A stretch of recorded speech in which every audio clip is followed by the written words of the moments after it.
አመሰግናለሁ። ራስሽን ጠብቂ። እሺ እጠብቃለሁ። አንቺ ምን ራስሽን ጠብቂ።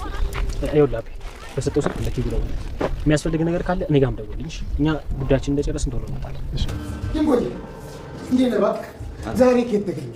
እሱ ፈልጌ ነበር። ምን ነው ኪንጎዬ፣ ችግር አለ እንዴ? ዳይመንዱ ለስራ እንደምትሰራ ነግሮኝ ነበር።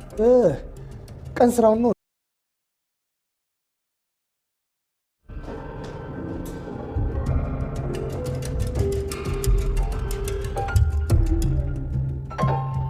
አሁን ስራ እየተውሽ ያሹ ፍቅር እንዴት እንደሚያሮጥሽ እማዬ ይገባታል ማለት ነው።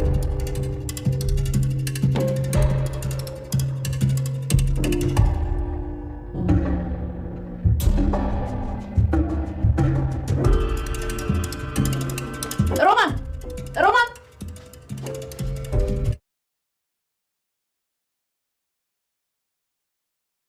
ለሊ የቤኪን የፍቅር ጥያቄ ተቀበለች። ባቡሬ አንቺን ተናግሬ ማስቀየም ወይም ደግሞ እንድትርቂኝ ስለማልፈልግ እንጂ ምርኮኛ ሹኛለሁ ታሸንፊያለሁ ብሏታል። ሌላ ሴትም ሌላ ፍቅረኛም እንደሚይዝም ሲነግራት ለሊ በጭራሽ እንደሱማ ሊሆን አይችልም ብላለች። አደይ እንግዲህ አባቷ ከሰማ ምን ሊፈጠር ይችል ይሆን? ቤተሰቡ አለመስማማቱ አሳስቧታል። ግን ደግሞ ሌላ ትልቅ ችግር ተፈጥሯል።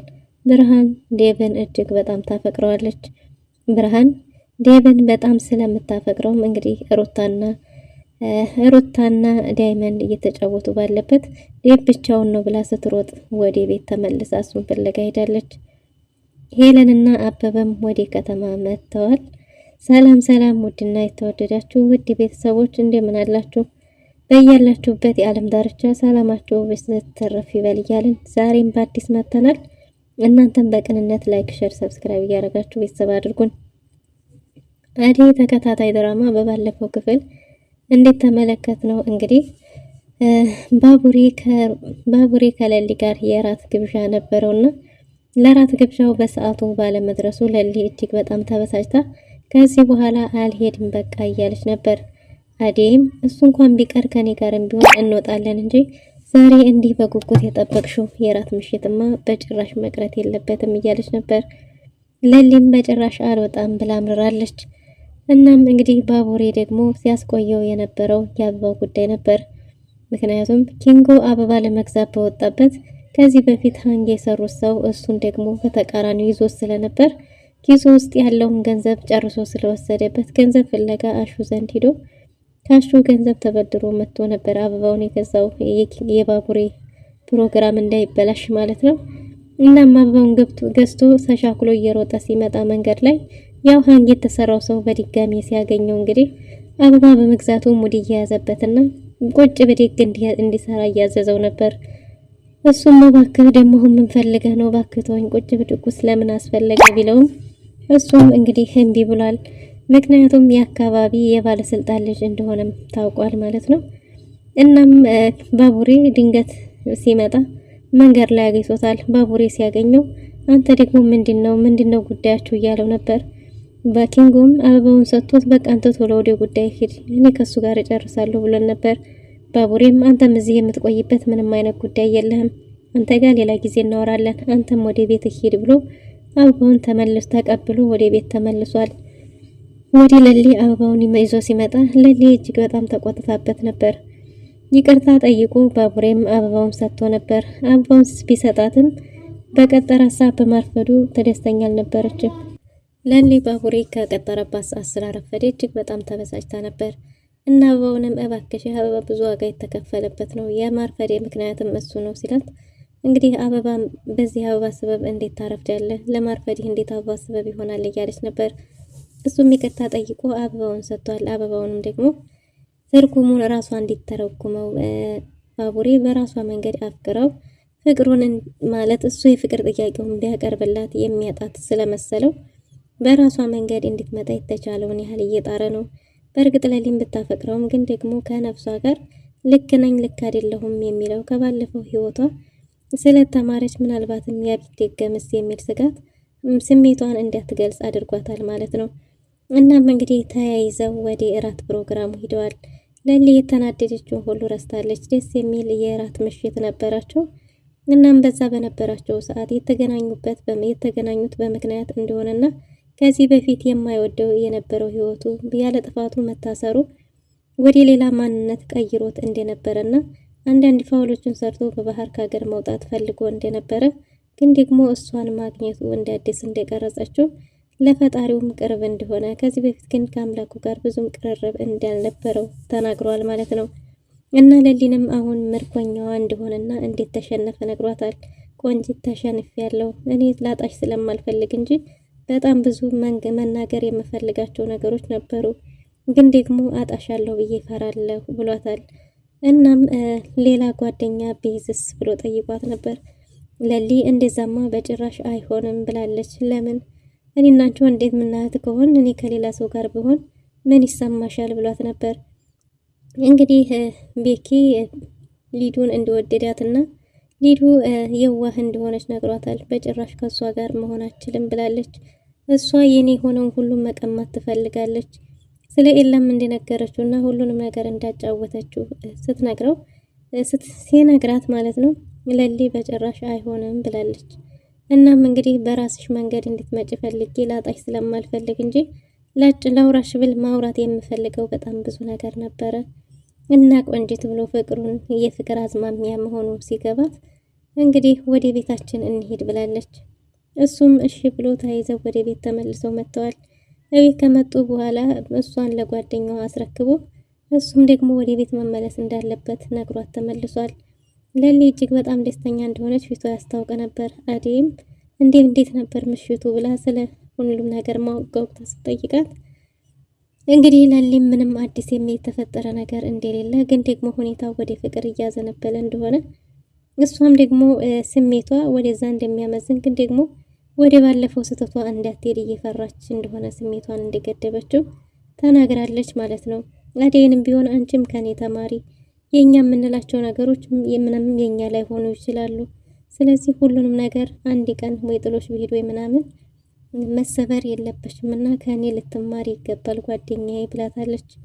ግን ደግሞ ከኤላ ጋር ከተገናኙበት ይልቅ አንቺ ጃኬት ያለበሽብኝን ቀን እወደዋለሁ አንቺን የመሰለ ጓደኛ ስላገኘው ብላለች። እንግዲህ የለሊና የአዴ ጓደኝነት እጅግ በጣም ደስ የሚልና የሚያምር በጥቅም ያልተመረዘ ንጹህ ፍቅር ንጹህ ጓደኝነት ደስ የሚል ጊዜ ያላቸው ማለት ነው። እናም እንግዲህ አዴይም ራሷን እንደምታዳምጥና እንደሚወዳት እንደማይጎዳት ደጋግማ ብትነግራትም ለሊ ግን እንደፈራችና በዚሁ ባለችበት ሁኔታ መቀጠል እንደምትፈልግ ተናግራለች ማለት ነው። ግን ደግሞ ስለ አበባው ትርጉም በደንብ እንድታስብበት ቤኪም አስጠንቅቋት ሄዷል። ቤኪ ወደ ቤት ሲመለስ እንዴት ሰላም መጣ ወይ እንዴት ነው ለሊን ካገኘ በኋላ እኮ እኛን ተውከን ማዙካን ቤት አትቀመጥም እያለች ነበር። እናም ፍቅርህን ነገርኳት ወይ ብትለውም እንዳልነገራት ሲነግራት ተናዳበታለች። ቅምጥል እንዴት ለምንድን ነው ያልተናገርከው ስትለውም ሲነግራት ምናልባት ባጣት ብሎ እንደፈራ ሁሉም ነገር በሂደት መሆን እንዳለበት ነግሯት ነበር። እና ወንድምየውም ፈራንህ እንዴ እያለች እንዴት ነው የማትናገረው ብለዋለች። ኪንጎ አሁን የካሌብነት ስራ ወጥተው እንግዲህ የራሱን የቀን ስራ መስራት እንደሚፈልግ የተገኘውን ስራ እንደሚሰራ ወስኗል ማለት ነው። ፍቅር ሮማንንና አሹን በእናቷ እንድትቆጣቸው አድርጋለች።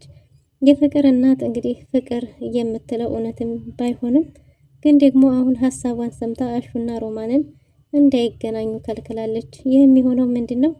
አሹና ሮማን ሌላ ግንኙነት አላቸው። አዴይም ወንድሜ እያለች ነው ዴቭን የወሰደችው። ሮማንና አሹም ግንኙነታቸው የትና ወንድም ብቻ አይደለም ብላለች። የፍቅር እናትም ሮማንን አሹና እንጂ ምን ግንኙነት አላችሁ ብላ ብትጠይቃትም ምንም አይነት ግንኙነት እንደሌላቸው ተናግራለች። እናም እንግዲህ ሁለተኛ እንዳታገኙ መገናኘታችሁ ጥሩ አይደለም። ወንድና ሴት ተገናኝቶ ምንም ግንኙነት የለንም እህትና ወንድም ነን ማለት አይቻልም። ስለዚህ እንድትገናኙ እንድትቀራረቡ አልፈልግም ብላለች። ሮማንም እሺ ብላ አሹ ደግሞ ባለመምጣቷ አኩርፋው መስሎት እጅግ በጣም ተናዶ ተበሳጭቶ ነበር። ሮማንም ምግብ ብላ ብትለውም አልፈልግም ብሎ ነበር። እሷም እንግዲህ ላለመምጣት ፈልጋ ሳይሆን ግን ደግሞ ከቤት እትዬ እንደከልክለውናል ፍቅር ሁሉንም ነገር ተናግራለች። ስለዚህ እህትዬ ደግሞ እንዳታገኙ ብለው ስላስጠነቀቁኝ ነው ብላ ነግረዋለች። እንዴት ሰራችልን ተበቀለች ንቺ ሰይጣን ቁራጭ እያለ ነበር። እናም ቆይ ሰራላታለሁ ግን ደግሞ እህትዬ ስትወጣ አንቺ ነይ ቶሎ ብሏን ነበርና ፍቅርና እናቷ መኝታ ክፍሏ ሲያወሩ እሷ ወደ አሹ ዘንድ ሄዳ ነበር። ወደ አሹ ዘንድ በሄደችበት አጋጣሚ የፍቅር እናትም ሮማን ስትጣራ እዛው አሹ ጋር አግኝታታለች። እናም እንግዲህ የተፈጠረውን ነገር ላሹ ስለነገረችው አሹና ሮማንና የፍቅር እናት ተያይዘው ሱፐር ማርኬት ሄደዋል። ተያይዘው ሱፐር ማርኬት ሲሄዱ ፍቅርን ጠርቶ ፍቅርን ምንድነው ያልሽው ብሎ ሊደባድባት ሲል እንግዲህ የፍቅር እናት ስትመጣ ሊገለኝ ነበር ብላለች። ምንድነው ችግሩ አሹ ስትለው ላንቺ የነገረችሽ ነገር እውነት አይደለም። ለምንድነው ፍቅርን ብቻ የሚሰሙት? እትይ እኔና ሮማነትና ወንድም እንጂ ሌላ ምንም የሚያሰብነው ነገር የለም። ያላሰብነውን ነገር የምታሳስበንስ ምንድነው ብሎ አሹ ለፍቅር እናት ተናግሯል። ሮማንም እኛ ከሀገር ጀምሮ አብረን እኔ እዛ አሁን ላለሁበት እንዲደርስ አሹ ብዙ ዋጋ ከፍሏል።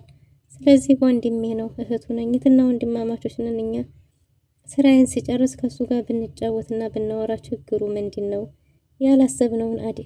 ያላሰብነውን ሮማን የምታሳስበን የሚል ጥያቄ አንስተዋል። የፍቅር እናትም ይቅርታ ጠይቃ ስራዋን ስጨርስ እንዲገናኙ ፈቅዳለች። ፍቅር ግን በጭራሽ እሰራልሻለሁ እንዲህ እያላችሁ ነው የምወዳቸውን ሰዎች የምትቀሙኝ ብላ እንግዲህ ያልተፈጠረ ስራ እየፈጠረችላት ነው ማለት ነው ለሮማን። በሌላ በኩል ዳይመንድ እንግዲህ አበበን ወደ ከተማ ሸኝተውታል። አበበና ሄለን አንድ ላይ እንዲሆኑ አጎቷ ስላልፈቀደ እንግዲህ ሀገር ቤቱ በቃኝ፣ ሁለተኛ መሳለቂያ አልሆንም ብላ ከአበበ ጋር ወደ ከተማ ተሰደው መጥተዋል። ዳይመንድም እስከምመጣ ድረስ የቸገረህ ነገር የሚቸግርህ ካለ ደውልልኝ፣ ላሹም ደውልለት፣ ለኪንጎም ደውልለት፣ አሉልህ አይዞህ ብለው ሸኝተዋቸዋል። ሩታና ዳይመንድ እንዲሁም ሮማን ስለናበበ እያወሩ ሳለ ነበር እንግዲህ ዴብ ብቻውን ነው ብላ ጥላ እየሮጠች ስትሄድ ዳይመንድ የብርሃን ነገር ምንም እየገባኝ አይደለም፣ ዳይመንድ ማለት አብዝታለች ሲል የእህቷ ባላደል ምናምን እያላት ነበር። አረ ብርሃን እኮ የማታመጣው ነገር የለም ጉድና እንዲያንሆን እንጂ እያለ ነው። እየተጠራጠረ ይመስላል። ምክንያቱም ብርሃን ዴብን በጣም አፍቅረዋለች። ኪንጎ ወደ አሹ ዘንድ ሄዶ አሹን ስራ እንዲያፈላልግለት ነግሮታል። ለማንጅራት መች ነው ወይስ ምንድነው እያለው ነበር። ይህን ስራ በጭራሽ መስራት እንደማይፈልግ የቀን ስራ አብሮት ከሱ ጋር ካገኘ እንዲፈልግለት ነግሮታል። እንዴ የእውነት አንተ አሁን ዲግሪ ጭነህ እንዴት ነው የቀን ስራ የምትሰራው ቢለውም መስራት መለወጥ እንደሚፈልግ ነግሮታል። አሹም አንተ ሰርተህ ለመለወጥ ከፈለግ እኔም ቢሆን ባንተ እየሰራሁ አግዝሃለሁ ብሎታል። ግን ኪንጎ ደግሞ ዳይመንድ እስከዛሬ ድረስ ምንም እየሰራ አስተምሮ እንዳስመረቀውና አሁንም ደግሞ የማንም ሸክም መሆን ሳይሆን ራሱን ችሎ መኖር እንደሚፈልግ ተናግሯል ማለት ነው። ሰርቶ ለመኖር ቆርጧል፣ ወስኗል። በሌላ በኩል እንግዲህ ኪንጎ ቅምጥልን አግብቶ መኖር ማስተዳደር የሚፈልገው ራሱ እንጂ የማንም ጥገኛ ሆኜ መኖር በጭራሽ አልፈልግም ብሏል። አደይ ዴቭን እንግዲህ ለአባቷ ምንም ነገር ሳይናገር ለእናቷ ብቻ እንዲናገርና እናቷን ማሳመን ካልቻለ እኔ ላናግራት እችላለሁ ተመለሱ እያለች ነው። ብርሃን አታውቅም ወይ ስትላትም እንግዲህ ለሊ ብርሃን እንደማታውቅና ግን ደግሞ ደውላ ለብርሃን መናገር እንዳለባት ተናግራለች። ብቻ በሆነ መንገድ አርገሽ አሳምነሽ እነሱን መመለስ አለባቸው ቆይተዋል የሚል ውሳኔ ላይ ደርሰዋል። ፍቅር የሻንጣውን የቁም ሳጥን ልብሷን በሙሉ አውርዳ ሮማንን ለማስቆጣት ወስናለች ማለት ነው። እናም የፍቅርና መኝታ ቤት ስትገባ ልብሱ ሁሉ ተተራምሷል። ይህን ሁሉ የምታረገው እንግዲህ አሹና ሮማን አንድ ላይ እንዳይሆኑ ስራዋን ሳትጨርስ ነው የምትዞረው፣ ወታ በረንዳ የምትቀመጠው የሚል ስም ለመስጠት የምትጥረው ጥረቷ ተሳክቶላታል። የፍቅር እናትን መኝታ ቤቱ እንደዛ ተተረማምሶ ስታገኘው ሮማንን ተጣርታለች። ሮማንስ ምን ትላት ይሆን? ለዛሬ የነበረን ቆይታ ይመስል ነበር። በቀጣይ እስከምንገናኝ መልካም ጊዜ